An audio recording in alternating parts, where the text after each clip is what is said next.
بسم الله الرحمن الرحيم. Assalamu alaikum wa rahmatullahi wa barakatuh. Welcome to Kausar Technologies. I am Ubaidullah Kausar. This is session 67 of complete Java master class. په نننۍ جلسه کې راځو د پراجکټ په دوهم ماډیول باندې خبرې کوو. یعنی غواړو ساینټیفیک کالکولیټر ماډیول امپلیمنٹ کړو. نوموړې برخه اولډ کوډ دی کوم چې په تیره جلسه کې مو رایټ کړی دی.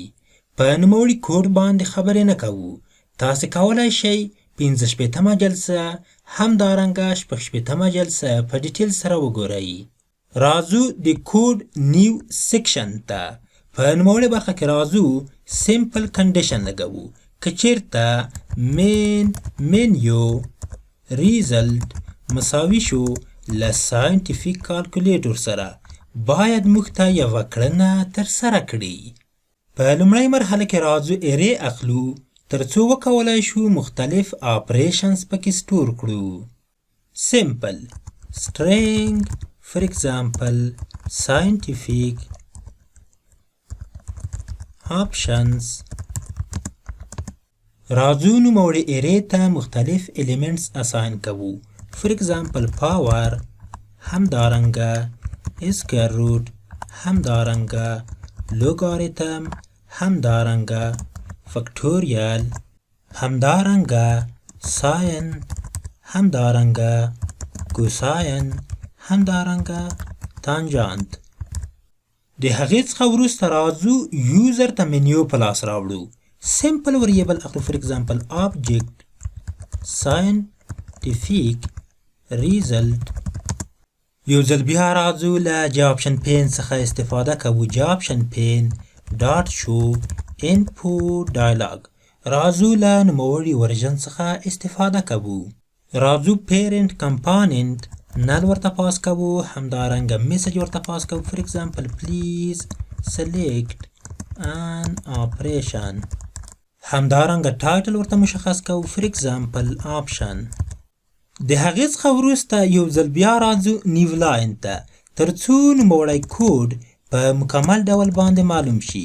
په نوموړې برخه کې سیمپل میسج ټایپ ورته مشخص کوو. جاپشن پین ډاټ انفورمیشن میسج. د هغې څخه وروسته آیکن پارامتر ته یو ځل بیا راځو نل پاینټر پاس کوو تر څو نوموړی ډایلاګ له ډیفالټ آیکن څخه استفاده وکړي. د هغې څخه وروسته سلیکشن والیوز پارامتر ته ساینټیفیک آپشنز ارې پاس کوو. په نوموړې برخه کې انیشل سلیکشن والیو ته هم نوموړې ارې پاس کوو. په زړه پورې راځو په پای کې سیمی کالن لګوو تر څو نوموړی سټیټمنټ ترمینیټ شي. ډېر ښه. له هغې څخه وروسته راځو یوزر ته پرامپټ ډسپلی کوو تر څو یوزر وکولی شي والیو انټر کړي. سیمپل وریبل اخلو. فور ایگزامپل string value equal جاپشن پین ډاټ شو انپوټ ډایلاګ. راځو له نوموړي سیمپل ورژن څخه استفاده کوو. میسج هم ورته مشخص کوو. فور ایگزامپل پلیز انټر ا value.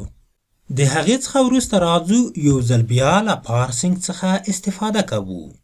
سیمپل وریبل اخلو. فور ایگزامپل ډبل temp value equal double dot parse double of value.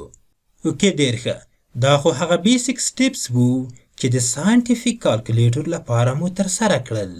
اوس راځو د نوموړي کالکولیټر لپاره لاجیک رایټ کوو چې د نوموړي لاجیک لپاره له مات کلاس څخه استفاده کوو چې نوموړی کلاس کولی شي په ډېرې اسانۍ سره مختلفې عملیې ترسره کړي. ځکه په نوموړي کلاس کې د هرې عملیې لپاره ځانګړی میتد شتون لري. په هر حال راځو وریبل اخلو د آبجیکټ ټایپ څخه. فور ایگزامپل ساینټیفیک فاینل ریزلټ.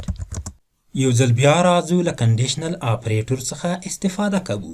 سیمپل که چیرته ساینټیفیک ریزلټ ډاټ ایکولز فور ایگزامپل پاور نو باید موږ ته پاور محاسبه کړي. سیمپل په نوموړې برخه کې راځو له مات کلاس څخه استفاده کوو. همدارنګه له پاور میتد څخه استفاده کوو. سیمپل A value ورته پاس کوو temp value همدارنګه B value ورته پاس کوو temp value. یعنی نوموړی میتد کولی شي پاور موږ ته محاسبه کړي. د هغې څخه وروسته راځو دوهم کنډیشن ته. سمپل په نوموړې برخه کې یو ځل بیا راځو له فول کالن څخه استفاده کوو. د هغې څخه وروسته راځو دوهمې عملیې ته. که چیرته scientific result equals for example square root. یو ځل بیا راځو له مات کلاس څخه استفاده کوو. mat dot square root. راځو نوموړی میتد سنگل پارامتر ترلاسه کوي چې نوموړی والیو باید د temp والیو وریبل څخه ترلاسه کړي. د هغې څخه وروسته راځو سیم سټیټمنټ کاپي کوو تر څو وخت سپما کړو. په نوموړې برخه کې څو ځلې پیسټ کوو. د هغې څخه وروسته راځو ښکته طرف ته تر څو نوموړی کوډ په ښه ډول باندې معلوم شي. په نوموړې برخه کې کوچنی چینج راولو. لوګاریتم همدارنګه فکټوریل همدارنګه ساین همدارنګه کوساین همدارنګه تانجانت.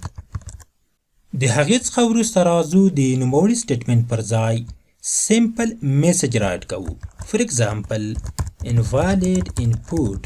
همدارنګه نوموړی فول کالن ریموف کوو.